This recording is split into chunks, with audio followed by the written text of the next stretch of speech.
हम लोग हमारा बहुत ही इंटरेस्टिंग पोएम शुरू करेंगे। So my name is Nikita Sharma and today we are going to discussing a very interesting poem of William Wordsworth that is the world is too much with अस।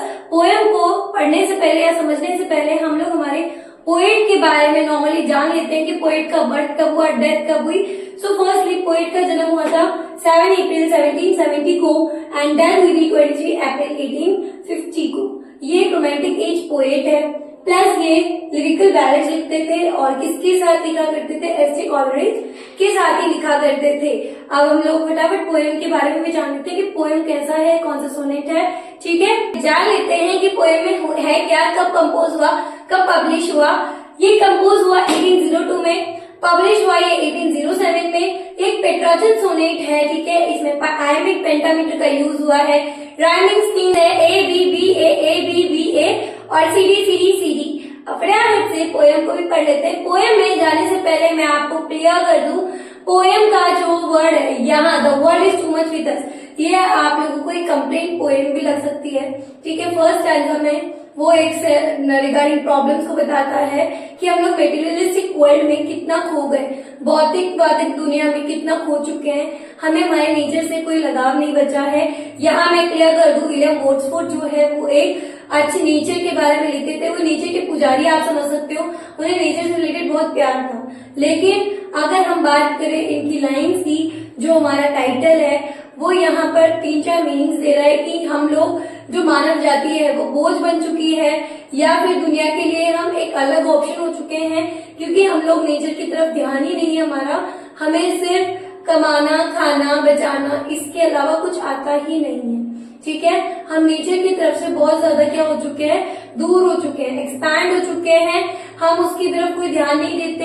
हमें लगता है कि नेचर हमें क्या दे रहा है, जो दे रहा है, पैसा दे रहा है, कमाई दे रही है, हमारा हार्डवर्क दे रहा है, तो हम पूरा टाइम उधर बिजी हो जाते हैं, हम इन चीजों को टाइम नहीं दे पाते हैं। इसलिए पोएट की जो पोएम की लाइंस है उनमें यही आपको दिखाई मिलेगा कि वो कैसे कंप्लेन कर रहे हैं, फिर वो सॉल्यूशंस ढूंढ रहे हैं। ठीक है, फटाफट हम लोग हमारे स्टैंजास को क्लियर कर लेते हैं। चलो जी, फटाफट से पोएम को क्लियर कर लेते हैं। पोएम की स्टैंजा की लाइंस को क्लियर कर लेते हैं। ये ऑक्टेव और सिस्टीक में लिखी हुई है। ऑक्टेव का जो ये फर्स्ट स्टैंजा है जिसमें सिर्फ आपको प्रॉब्लम्स दिखाई देंगी, प्रॉब्लम्स के बारे में आप पढ़ेंगे और सेस्टेट में आप उनको क्लियर करेंगे, उनके सॉल्यूशन ढूंढेंगे। सो फर्स्टली ऑक्टेव की जो 8 लाइन्स है वो क्लियर कर लेते हैं। The world is too much with us late and soon. हम इस मेटेरियलिस्टिक वर्ल्ड में, भौतिक दुनिया में इतने खो चुके हैं, हम इसी में रह चुके हैं, हमें इन्हीं की चीजें अच्छी लगती है। Late and soon, getting and spending, हमसे ज्यादा से ज्यादा इस चीजों में ले रहे हैं और स्पेंड कर रहे हैं।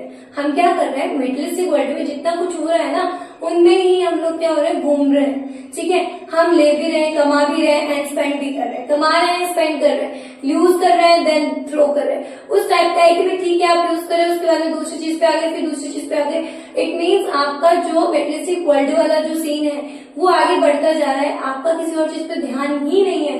वी ले वेस्ट आवर पावर्स, ले मतलब ताकत, जो हमारी पावर्स है उनको हम खो रहे हैं। लेविस खो रहे हैं, हर ताकत को खो रहे हैं। हमें नहीं पता कि हम क्या कर रहे हैं। ठीक है, हम तो सिर्फ पागल की तरह बस उन चीजों में रह रहे हैं कि हाँ ये ठीक है, ये ठीक है, ये ठीक है।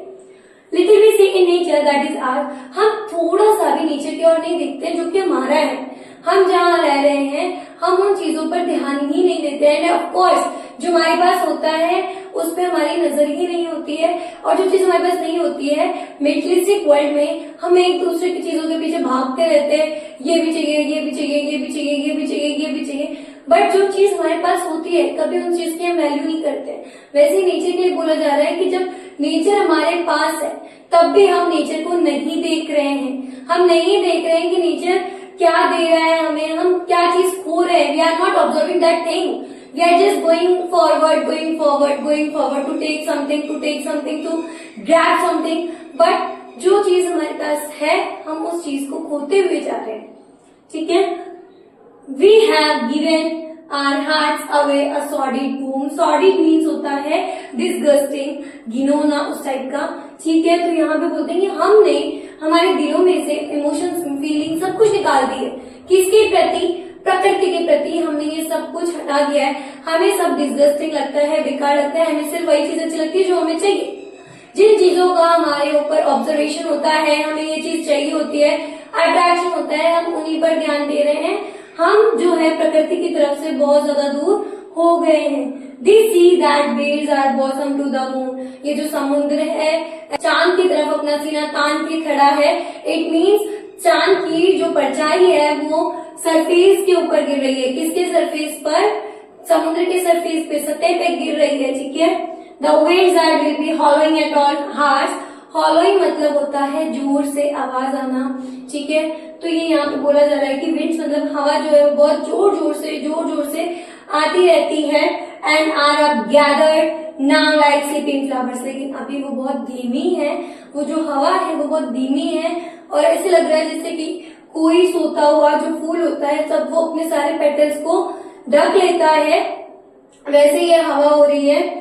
For this for everything we are out of tune. For this, इस नेचर के लिए, इन चीजों के लिए, इम्पोर्टेंट थिंग्स के लिए, इमोशंस फीलिंग्स के लिए हम इन सब से क्या हो रहे हैं? आउट ऑफ ट्यून हो रहे हैं। बिकॉज जब भी हम किसी चीज से अट्रैक्ट होते हैं या किसी चीज की तरफ आगे की तरफ बढ़ते हैं तो हम हमारे जो मेन चीजें होती है उसके ट्रैक से डिस्टर्ब हो जाते हैं, डिस्ट्रैक्ट हो जाते हैं। हमें फिर वही चीज नजर आती है जो कि हमें एक तरफ बोल सकते हैं ना गलत हो जाती है। ठीक है। गलत वाली चीज जो होती है आपको अच्छी चीजों से भी डिस्ट्रैक्ट कर देती है। तो हम लोग भी उस मेटेरियलिस्टिक दुनिया के खातिर हमारी जो प्रकृति है उसकी जो चीजें हैं, उसकी जो क्वालिटीज है उसको खो करके, उसको नजरअंदाज करके हम लोग आगे की और मेटेरियलिस्टिक दुनिया में बढ़ रहे हैं। ठीक है। तो यहाँ समझ आया कि वो क्या कंप्लेंट कर रहे हैं। आप फटाफट से सेकंड स्टैंजा को भी क्लियर कर लेते हैं। अभी देख लेते हैं हमारा नेक्स्ट स्टैंजा जो कि है सेस्टेन, जो कि 6 लाइन्स में है, जिसमें हम लोग सॉल्यूशंस ढूंढेंगे। ठीक है। इट मूव्स अस नॉट, यहाँ पर बोला जा रहा है कि हम जो है इमोशंस, फीलिंग्स, प्रकृति की तरफ जो है उन सब को नेग्लिजिबल कर रहे हैं, नेग्लेक्ट कर रहे हैं और आगे की तरफ बढ़ रहे हैं। इमोशंस जो फीलिंग्स है हमारी वो उसकी तरफ अट्रैक्ट ही नहीं हो रही है, हम वहां से बहुत दूर हो रहे हैं। God, I rather be a pagan suckered in a greed outward. इस भली गंदी जिंदगी से तो अच्छा है मैं पगन बन जाऊं। पगन वो होता है जो सिर्फ नास्तिक हो, जिसको कोई इंटरेस्ट ना हो, वो सिर्फ भगवान में लीन हो। तो ऐसा कोई भी पुरानी कल्चर में भी अगर मैं जन्म लूं तो वो एक अच्छी बात होगी मेरे लिए। तो अगर मैं ऐसा जन्म लूंगा वो मेरे लिए सौभाग्य की बात होगी। So might I standing on this pleasantly, lea का मतलब होता है घास का मैदान। ठीक है। प्लेजेंट का मतलब होता है मनोहर, पीसफुल। ठीक है। यहाँ पर बोला जा रहा है कि वो ये कहते हैं कि अगर मैं पैदल बन जाऊं तो मैं आराम से घास के मैदान में आराम से पीसफुली शांति से खड़ा रहूं। Have glimpse that would make me less forlorn, और ये जो चीजें हैं वो मेरे मन को शांत करेगी। फॉरलोन का मतलब होता है अकेलापन, फॉरलोन का मतलब होता है अकेलापन। वो यहाँ पे कहते हैं कि जो अकेलापन है वो भी मुझे खुशी देगा जब मैं यहाँ पर खड़ा रहूंगा और सिर्फ उन्हीं को ही इमेजिन करूंगा। फालतू की इस दुनिया से अलग होकर के मैं सिर्फ उन्हीं चीजों को ध्यान दूंगा, मेरे मन को एक अलग ही शांति मिलेगी। Have sight of Proteus rising from the sea. Proteus एक ग्रीक गॉड होता है। कौन है?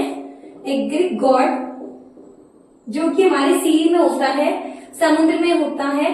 तो वो ये कहते हैं कि अगर मैं खड़ा रहूंगा उस घास के मैदान में और आगे की तरफ देखूंगा, मेरे सामने समुद्र होगा और उस समुद्र में जो है एक बड़ा सा जो है प्रोटियस हमारे सामने आएगा। ठीक है।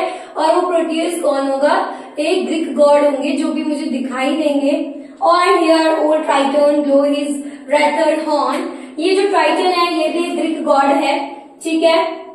वो कहते हैं ये जो ग्रीक गॉड है ट्राइटन, ये भी मुझे समुद्र में दिखाई देंगे, प्लस ये अपना शंख बजाएंगे जिसकी आवाज मुझे सुनाई देगी। यहाँ पर वो ये सब कुछ क्लियर करते हैं। यहाँ पर पोएम फिनिश हो जाता है।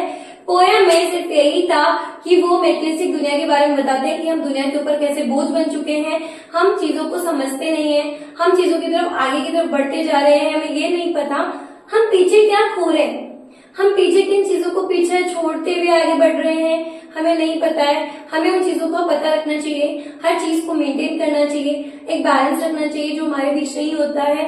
हमारे पास क्या नहीं है हमें ये पता होता है, लेकिन हमें क्या चाहिए हम उसके पीछे भागते रहते हैं, ठीक है। हमारे पास जो चीजें होती है हम उससे खुशी नहीं होती है, लेकिन जो नहीं होता है उस चीज के लिए बहुत खुश होती है। नहीं है भाई, मुझे चाहिए, क्यों भाई, जो है उसमें भी तो खुश रहो। लेकिन हमारा ह्यूमन नेचर ऐसा नहीं होता है, जिसकी वजह से पोएट ने यहाँ पर इन चीजों को क्लियर किया है कि हम लोग जो है इन चीजों में थोड़ा ध्यान दे, नीचे की तरफ दे। और दूसरी बात, यहाँ पे 2 ग्रीक गॉड्स की बात हुई है, जो कि है प्रोटियोस और टाइटन, जो कि दोनों ही सी गॉड्स हैं। उनके बारे में बताया गया है कि अगर हम शांति से चीजों को लेकर देखेंगे तो हमें हर चीज दिखाई देगी, हर बारीकी से हम चीजों को देख पाएंगे। बट हम चीजों को ऑब्जर्व करना छोड़ चुके हैं, हम चीजों को सिर्फ और सिर्फ अपने फायदे या नुकसान के लिए देखते हैं। हमें क्या चीज अच्छी लग रही है और हमें क्या चीज चाहिए, हम सिर्फ इन्हीं चीजों पे फोकस करते हैं। एक टर्म और यूज हुई है पैगान, जो कि है, इसका मतलब होता है एक नास्तिक इंसान जो सिर्फ और सिर्फ भगवान में लीन हो। इन चीजों की यहाँ पे बात हुई है। आई होप मैंने पोएम अच्छे से कवर किया है, सारी चीजें आपको क्लियर करवाई है। अगर पोएम अच्छा लगा हो तो please subscribe my channel, press the bell icon, ताकि मेरी वीडियोस की लेटेस्ट नोटिफिकेशंस आपको मिलती रहे। Thank you so much, have a very beautiful day.